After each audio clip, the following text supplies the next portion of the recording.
CBSE life പ്രോസസ്സിൽ respiration എന്ന് പറഞ്ഞ ഭാഗമാണ് നമ്മൾ ഇന്ന് കണ്ടിന്യൂ ചെയ്ത് പോകുന്നത്. കഴിഞ്ഞ ക്ലാസ്സിൽ നമ്മൾ പറഞ്ഞു സെല്ലുലാർ റെസ്പിറേഷനെ പറ്റിയിട്ടൊക്കെ പഠിച്ചു ഇല്ലേ. സെല്ലുലാർ റെസ്പിറേഷൻ നടക്കുന്നത് എങ്ങനെയാണ്, സെൽസിൽ വെച്ചിട്ട് ഓക്സിഡൈസ് ചെയ്യുന്ന ഫുഡ് സ്റ്റെപ്സിൻ്റെ ഓക്സിഡേഷൻ വഴി എനർജി ലിബറേറ്റ് ചെയ്യുന്നു എന്നൊക്കെ പഠിച്ചു. പിന്നെ നമുക്ക് ഹ്യൂമൻ റെസ്പിറേറ്ററി സിസ്റ്റത്തെ പറ്റിയിട്ട് പഠിക്കാം. നമ്മൾ കഴിഞ്ഞ ക്ലാസ്സിൽ പറയുകയുണ്ടായി സിംഗിൾ സെൽഡ് ഓർഗാനിസം അല്ലെങ്കിൽ യൂണിസെല്ലുലാർ ഓർഗാനിസത്തിൻ്റെ കേസിൽ ഒരു ചെറിയ റെസ്പിറേറ്ററി സ്ട്രക്ചർ എന്ന് പറയുന്നത് അല്ലെങ്കിൽ റെസ്പിറേറ്ററി ഓർഗൻസ് ഒക്കെ അങ്ങനെ സ്പെഷ്യലൈസ്ഡ് റെസ്പിറേറ്ററി ഓർഗൻസ് ഒന്നും ഉണ്ടാവില്ല. പക്ഷേ മൾട്ടി സെല്ലുലാർ ഓർഗാനിസത്തിൻ്റെ കേസിൽ ഒരു ഹയർ കോംപ്ലക്സ് ഓർഗാനിസംസ് ആകുമ്പോൾ അവർക്കൊരു സ്പെഷ്യലൈസ്ഡ് റെസ്പിറേറ്ററി സ്ട്രക്ചറൊക്കെ കാണും. നമ്മൾ ഫിഷസിൻ്റെ കാര്യമൊക്കെ പറഞ്ഞു, ഗിൽസ് ആണ് അവിടെ കാണുന്നത്. അതുപോലെ ഹ്യൂമൻ ബീയിങ്സിൻ്റെ റെസ്പിറേറ്ററി സിസ്റ്റമാണ് നമ്മൾ പഠിക്കുന്നത്. ഹ്യൂമൻ ബീയിങ്സിൽ നമുക്കറിയാം റെസ്പിറേറ്ററി ഓർഗൻസ് എന്ന് പറയുന്നത് lungs, paired lungs which is scene in the thoracic cavity. Thoracic cavity എന്ന് പറഞ്ഞാൽ നമുക്കറിയാം അപ്പർ ക്യാവിറ്റി, ഡയഫ്രം എന്ന് പറയുന്നൊരു മസ്കുലാർ പാർട്ടീഷൻ ഉണ്ട് which separates the upper region and lower portion. ആ ഡയഫ്രത്തിൻ്റെ മുകളിലുള്ള പോർഷനെ നമ്മൾ തൊറാസിക് ക്യാവിറ്റി എന്നും താഴെയുള്ള പോർഷനെ അബ്ഡോമിനൽ ക്യാവിറ്റി എന്നും പറയും. അപ്പോൾ ഈ തൊറാസിക് ക്യാവിറ്റിയിലാണ് നമുക്ക് പെയർഡ് ലങ്സ് കാണുന്നത്. അപ്പോൾ ഈ ലങ്സ് ആണ് ഹ്യൂമൻ ബീയിങ്സിൻ്റെ റെസ്പിറേറ്ററി ഓർഗൻസ്. അപ്പോൾ നമുക്കറിയാം ലങ്സിൻ്റെ സ്ട്രക്ചർ നമ്മൾ ഡീറ്റെയിൽഡായിട്ട് നമ്മൾ പഠിക്കുകയാണെങ്കിൽ എന്തൊക്കെയാണ് വരുന്നത് നോക്കാം. അപ്പോൾ air is taken in through the nostrils. നമുക്കറിയാം ഓപ്പണിങ്സ് അല്ലേ, നോസ്ട്രിൽസ് ആണ്. Nostrils leads into nasal passages. Nasal പാസേജിൽ we can see small fine hairs and മ്യൂക്കസിൻ്റെ ഒരു ലെയർ കാണാം വിച്ച് സെക്രീറ്റ് മ്യൂക്കസ് എന്ന് പറയുന്ന ഒരു ഫ്ലൂയിഡ് പോലെ സെക്രീറ്റ് ചെയ്യും. അതുകൊണ്ട് തന്നെ നേസൽ ക്യാവിറ്റിയുടെ ഉൾവശം ചെറിയ ചെറിയ ഹെയർസും കാണാം, അതുപോലെ വെറ്റായിരിക്കും ചെയ്യും. എന്തിനു വേണ്ടിയിട്ടാണ് ഇങ്ങനെ വെറ്റായിരിക്കുന്നത്? That filters the air when we breathe in. നമ്മൾ എടുക്കുന്ന എയർ ഫിൽട്ടർ ചെയ്ത് ഡസ്റ്റ് പാർട്ടിക്കിൾസിനെയൊക്കെ റിമൂവ് ചെയ്യുക എന്നുള്ളതാണ് ഇങ്ങനെ ഫൈൻ ഹെയർസും മ്യൂക്കസും കാണുന്നതുകൊണ്ടുള്ളൊരു നമുക്കുള്ളൊരു അഡ്വാൻറ്റേജ്. ഇനി അത് leads into nasal cavity leads into the pharyngeal region. Pharyngeal region nasopharynx എന്ന് പറയും. നമ്മുടെ മൗത്തിലേക്കാണ് അത് തുറക്കുന്നത്. നേസോ ഫാരിങ്സ് എന്ന് പറയുന്ന ആ ഭാഗത്തേക്ക് തുറന്ന് മൗത്തിലേക്ക് എയർ എൻട്രി ചെയ്യുന്നു. Then it leads to throat region. Throat ഭാഗം ദാറ്റ് ഈസ് ട്രക്കിയ എന്ന് പറയും. We have a tube like structure seen in the neck region which is called as trachea. Trachea എന്ന് പറയും. ഈ ട്രക്കിയ അല്ലെങ്കിൽ ആ ഭാഗത്ത് തന്നെയാണ് ലാരിങ്സ് എന്ന് പറയും. ലാരിങ്സ്. ഈ ട്രക്കിയയുടെ മുകളിൽ we can see an opening called as glottis എന്ന് പറയുന്ന ഒരു ഓപ്പണിംഗ് ഉണ്ട്.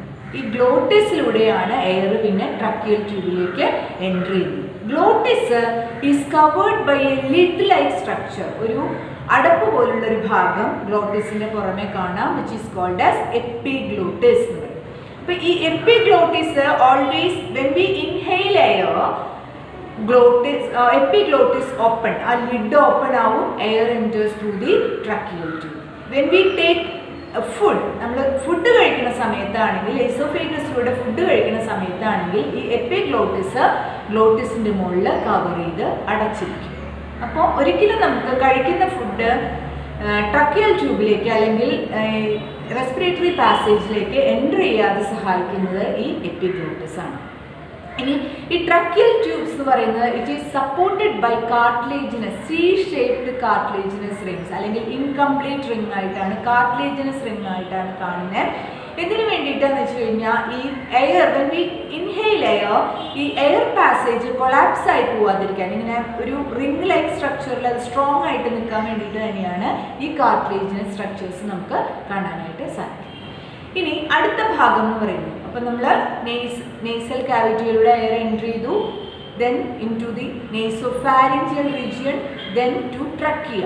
ഇനി trachea leads into the thoracic cavity. ഇപ്പോൾ നെക്ക് റീജിയൻ കടന്ന് തൊറാസിക് ക്യാവിറ്റിയിലേക്ക് ട്രക്കിയ എൻട്രി ചെയ്യുന്നു. ആൻഡ് ട്രക്കിയ ഇതിലേക്ക് ഈച്ച് ലങ്സിലേക്ക് ഡിവൈഡ് ചെയ്യുന്നതിന് മുമ്പ് രണ്ടായിട്ട് ഡിവൈഡ് ചെയ്യുന്നു. That is called as bronchus എന്ന് പറയും, സിംഗുലർ ബ്രോങ്കസ്. രണ്ട് ലങ്സിലേക്കും each trachea divides into 2 bronchi. This bronchi again divides into smaller fine branches called as bronchioles. These bronchioles end in small balloon-like air-filled structures called as alveoli. അപ്പോൾ നിങ്ങൾക്ക് ഇതിൽ നോക്കിയാൽ കാണാനായിട്ട് സാധിക്കും, ചെറിയ ചെറിയ ബബിൾസ് പോലെ ഇത് നമുക്ക് എയർ വന്ന് എൻട്രി ചെയ്യുന്ന ഭാഗമാണ് ആൽവിയോളൈ. ഈ ആൽവിയോളൈയുടെ പ്രത്യേകത എന്താണെന്ന് വെച്ചാൽ it contains so many blood capillaries കാണുന്ന ഭാഗമാണ് അവിടെയാണ് actually alveoli is the region where exchange of gases takes place. നമുക്ക് സിമ്പിൾ ഡിഫ്യൂഷൻ വഴി തന്നെയാണ് അവിടെ ബ്ലഡിലേക്ക് ഓക്സിജൻ കലരുന്നതും തിരിച്ച് കാർബൺ ഡൈ ഓക്സൈഡ് ആൽവിയോളയിലേക്ക് വന്ന് പുറത്തേക്ക് പോകുന്നത്. അപ്പോൾ alveoli is the region where exchange of gases takes place. അപ്പോൾ നമുക്ക് അങ്ങനെയാണ് ലങ്സിൻ്റെ ഒരു സ്ട്രക്ചറായിട്ട് നമുക്ക് പറയാം. ഇനി നമ്മുടെ ഈ റെസ്പിറേറ്ററി പ്രോസസ്സ് നമ്മൾ പറയുകയാണെങ്കിൽ നമുക്കറിയാം there are 2 steps in respiration. That is inhalation of air, inspiration പറയും, and letting out of air, that is called as expiration. During inspiration, inhalation സമയത്ത് നമുക്ക് ഫീൽ ചെയ്യാം നമ്മളിങ്ങനെ ഇൻഹെയിൽ ചെയ്യാണ്. ഇൻഹെയിൽ ചെയ്യുമ്പോൾ എന്താ ഉണ്ടാകുന്നത്? നമ്മുടെ ഡയഫ്രം ഫ്ലാറ്റൻസ്. ഡയഫ്രം എന്ന് പറയുന്നത് ഞാൻ നേരത്തെ പറഞ്ഞു ഒരു മസ്കുലാർ പാർട്ടീഷനാണ്. You can see below the rib region. റിബിന് തൊട്ട് താഴെയായിട്ട് നമുക്കൊരു മസിൽ കൊണ്ട് ഉണ്ടാക്കിയിട്ടുള്ളൊരു ഡൂം ഷേപ്ഡ് സ്ട്രക്ചറാണ് ഈ ഡയഫ്രം എന്ന് പറയുന്നത്.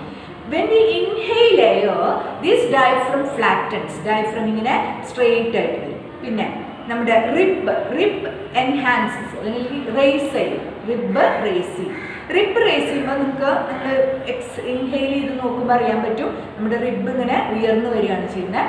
റിബ് ഉയർന്നു വന്നു കഴിയുമ്പോൾ എന്താ ഉണ്ടാവുക? Thoracic cavity increases in size. നമ്മുടെ തൊറാസിക് റീജിയൺ അല്ലെങ്കിൽ ലങ് ക്യാവിറ്റി, ലങ് വോളിയം കൂടും. ലങ് വോളിയം കൂടുക പറഞ്ഞു കഴിഞ്ഞാൽ വോളിയം കൂടുമ്പോൾ അവിടെ എന്തായിരിക്കും? പ്രഷർ കുറയും. So air from outside enters into the lungs. അങ്ങനെ ഓക്സിജൻ നമ്മൾ ഇൻഹെയിൽ ചെയ്യുന്ന എയറിൽ ഓക്സിജൻ നമ്മുടെ ലങ്സിലേക്ക് എത്തിപ്പെടും. അപ്പോൾ ഇൻഹലേഷൻ്റെ സമയത്ത് ഇത്രയും പ്രോസസ്സ് നടക്കും. തൊറാസിക് ക്യാവിറ്റി എക്സ്പാൻഡ് ചെയ്യും and lung cavity increases in size. അല്ലെങ്കിൽ ലങ് ക്യാവിറ്റി, ലങ് എന്ന് പറയുന്ന വേർഡ് പൾമിനറി എന്ന് നമുക്കൊരു വേർഡും കൂടെ നമുക്ക് യൂസ് ചെയ്യാം. അപ്പോൾ പൾമിനറി ക്യാവിറ്റി അല്ലെങ്കിൽ ലങ് വോളിയം എന്ത് ചെയ്യും? കൂടും. ലങ് വോളിയം കൂടുമ്പോൾ പ്രഷർ കുറയും. So air enters into the lungs. ഇനി അടുത്ത പ്രോസസ്സ് എന്ന് പറയുന്നത് നമുക്കറിയാം, ഇത് ഈ ഇൻഹലേഷൻ എന്ന് പറയുന്നത് എനർജി റിക്വയറിങ് പ്രോസസ്സാണ് കേട്ടോ. നമുക്ക് എനർജി ആവശ്യമാണ് വൈ വി ഇൻഹെയിൽ. ഇനി എക്സലേഷൻ സമയത്ത് നമ്മൾ വളരെ ഫ്രീ ആയിട്ടാണ് എക്സെയിൽ ചെയ്യുന്നത്. വൈൽ എക്സലേഷൻ ഈ നടുന്ന ഡയഫ്രം ഒക്കെ returns to its normal position. റിബും പഴയ പൊസിഷനിലേക്ക് പോകും. Thoracic cavity decreases in size, pulmonary cavity also decreases. So volume കുറയുമ്പോൾ പ്രഷർ കൂടുമ്പോൾ എയർ കാർബൺ ഡൈ ഓക്സൈഡാണ് മെയിനായിട്ട് നമ്മൾ എക്സെയിൽ ചെയ്യുന്ന ദാറ്റ് ലെറ്റ് ഔട്ട്. അങ്ങനെയാണ് നമുക്ക് സാധാരണ രീതിയിൽ റെസ്പിറേറ്ററി പ്രോസസ്സ് നമ്മുടെ ബോഡിയിൽ നടക്കുന്നത്. ഇനി നമ്മൾ ഇൻഹെയിൽ ചെയ്ത ഓക്സിജൻ നമ്മുടെ ലങ്സിലെത്തി എന്ന് പറഞ്ഞു. ഏത് വഴിയൊക്കെ പോയിക്കൊണ്ടിരിക്കും നമ്മൾ ഓൾറെഡി പറഞ്ഞു. നേസൽ ക്യാവിറ്റിയിലൂടെ trachea to bronchi, then to each bronchioles and enters into each lungs.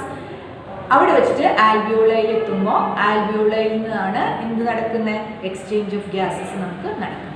അപ്പോൾ ഈ അവിടെ കാപ്പിലറീസ് കാണാമെന്ന് പറഞ്ഞു. ഓക്സിജൻ നമ്മൾ ഇൻഹെയിൽഡ് എയറിൽ ഓക്സിജൻ ആയിരിക്കും കൂടുതൽ. ഈ ഓക്സിജൻ കാപ്പിലറീസിലേക്ക് ഡിഫ്യൂസ് ചെയ്ത് പോകുന്നു. തിരിച്ച് കാർബൺ ഡൈ ഓക്സൈഡ് കണ്ടന്റ് ആയിരിക്കും അവിടെയുള്ള കാപ്പിലറീസിൽ വന്ന ബ്ലഡിൽ ഉണ്ടാകുന്ന കണ്ടന്റ് കൂടുതലായിരിക്കും. ടിഷ്യൂസിൽ നിന്ന് വരുന്ന ബ്ലഡ് ആയിരിക്കും അവിടെ കാർബൺ ഡൈ ഓക്സൈഡിൻ്റെ എമൗണ്ട് ആയിരിക്കും കൂടുതൽ.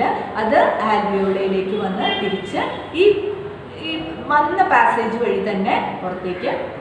അപ്പോൾ ഇങ്ങനെ രണ്ട് പ്രോസസ്സ്, ഇൻഹലേഷനും എക്സലേഷനും ചേർന്നതാണ് നമ്മുടെ റെസ്പിറേറ്ററി പ്രോസസ്സ് നമ്മൾ പറയുന്നത്. ഇനി ഈ ഓക്സിജൻ നമുക്ക് എവിടേക്ക് എത്തണം? ടിഷ്യൂസിലേക്ക് എത്തണം അല്ലേ? സെല്ലുലാർ റെസ്പിറേഷനൊക്കെ നടക്കണമെങ്കിൽ ഈ ഓക്സിജൻ ടിഷ്യൂസിലെത്തിയാൽ മാത്രമേ പറ്റുള്ളൂ. എങ്ങനെയാണ് ഈ ഓക്സിജൻ നമ്മുടെ?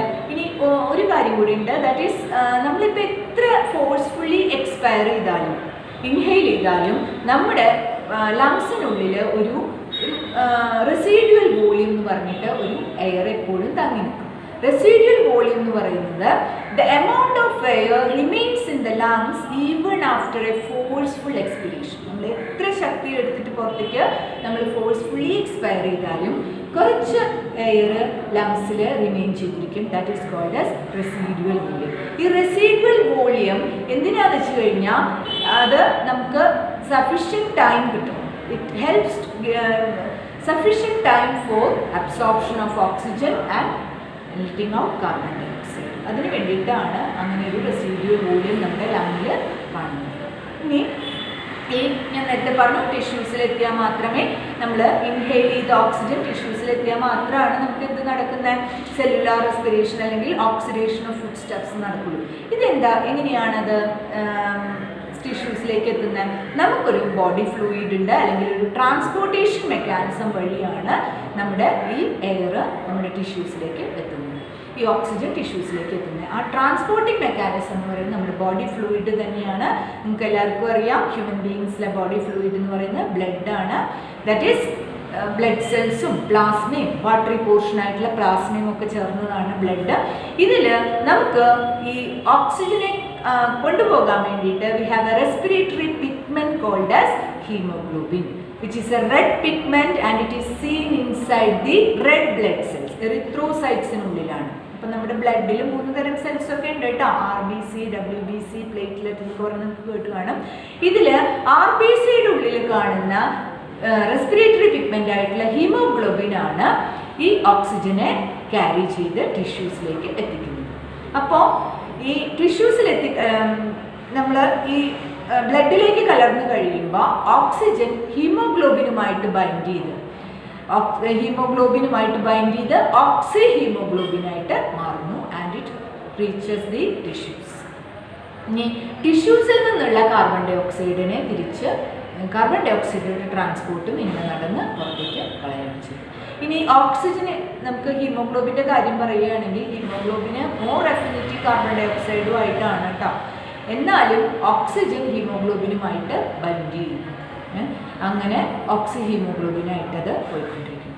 ഇനി കാർബൺ ഡൈ ഓക്സൈഡ് ഇങ്ങനെ ഹീമോഗ്ലോബിനായിട്ടല്ല കൂടുതലായിട്ട് ബൈൻഡ് ചെയ്ത് പോവുക, പ്ലാസ്മയിൽ ഡിസോൾവ് ചെയ്യാനാണ് കാർബൺ ഡൈ ഓക്സൈഡിൻ്റെ അഫിനിറ്റി കൂടുതൽ. സോ കാർബൺ ഡൈ ഓക്സൈഡ് പ്ലാസ്മയിൽ ഡിസോൾവ് ചെയ്തിട്ട് കാർബോണിക് ആസിഡിൻ്റെ രൂപത്തിൽ പോകുന്നു. ഏറ്റവും കൂടുതലായിട്ട് ബൈകാർബണേറ്റ് അയോണുകളുടെ രൂപത്തിലാണ് കാർബൺ ഡൈ ഓക്സൈഡിൻ്റെ ട്രാൻസ്പോർട്ട് നടക്കുക. ഇനി കാർബൺ ഡൈ ഓക്സൈഡ് ഹീമോഗ്ലോബിനുമായിട്ട് ബൈൻഡ് ചെയ്തിട്ടും ട്രാൻസ്പോർട്ട് നടക്കും. അങ്ങനെ വരുമ്പോൾ അത് കാർബൺ ഡൈ ഓക്സൈഡ് ഹീമോഗ്ലോബിനുമായിട്ട് ബൈൻഡ് ചെയ്ത് കാർബാമിനോ ഹീമോഗ്ലോബിനായിട്ടാണ് ട്രാൻസ്പോർട്ട് ചെയ്യുന്നത്. അപ്പോൾ ഇങ്ങനെ നമ്മുടെ ബോഡിയിൽ ബ്ലഡിലൂടെയുള്ള ഓക്സിജൻ്റെ ട്രാൻസ്പോർട്ട് നടന്ന് ടിഷ്യൂസിലെത്തുന്നു. അങ്ങനെ ഓക്സിഡേഷൻ ഓഫ് ഫുഡ് സ്റ്റഫ്സ് നമുക്ക് കംപ്ലീറ്റ് ആവുകയാണ് ചെയ്യുന്നത്. അതിൻ്റെ ഫലമായിട്ട് ഉണ്ടാകുന്ന കാർബൺ ഡൈ ഓക്സൈഡ് ടിഷ്യൂസിൽ ഉണ്ടാകുന്ന വേസ്റ്റ് ആയിട്ടുള്ള കാർബൺ ഡൈ ഓക്സൈഡാണ് നമ്മൾ എക്സെയിൽ ചെയ്യുമ്പോൾ പുറത്തേക്ക്. ഇങ്ങനെയാണ് ഒരു ഹ്യൂമൻ റെസ്പിറേറ്ററി സിസ്റ്റം നമ്മൾ ഒരു മെക്കാനിസം ഓഫ് ബ്രീത്തിങ് എന്ന് പറയുന്നത് നടക്കുന്നത്. അപ്പോൾ ഇനി നമുക്ക് നമ്മൾ എങ്ങനെയാണ് ഈ ട്രാൻസ്പോർട്ടേഷൻ നടക്കുന്നത്, ആരൊക്കെയാണ് ഹെൽപ്പ് ചെയ്യുന്നത് എന്നൊക്കെ ഉള്ളത് നമുക്ക് നെക്സ്റ്റ് ക്ലാസ്സിൽ പഠിക്കാം. So thank you.